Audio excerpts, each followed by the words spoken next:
28 صفحة تشكل الجزء السري من تقرير لجنة التحقيق في هجمات 11 من سبتمبر 2001.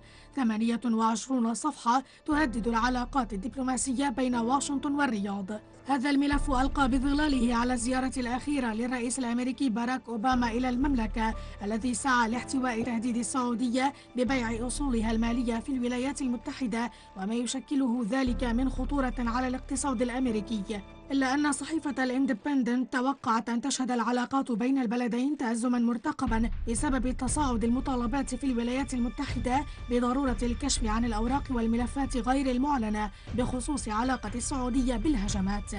وفي مقال بعنوان السعودية وهجمات 11 من سبتمبر والملفات السرية التي يمكن أن تشعل حربا دبلوماسية، أوضحت الصحيفة أن الأوراق 28 وردت ضمن تقرير بقي حبيس الأدراج في مقر الكونغرس الذي يدرس سن قانون جديد يسمح لأسر الضحايا بمقاضاة الرياض والحصول على تعويضات، الأمر الذي أعلن أوباما معارضته.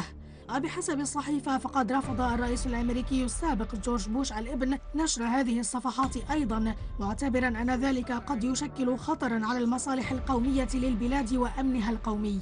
مصادر مطلعة أفادت أن واشنطن تنوي الكشف عن المعلومات السرية الصيف المقبل، وكان الرئيس أوباما قد أكد أن مدير المخابرات الوطنية الأمريكية يواصل دراسة الجزء المغلق للتقرير لتحديد الصفحات التي يمكن الكشف عنها، وذلك في مسعى لتبديد الإشاعات بخصوص محتواها.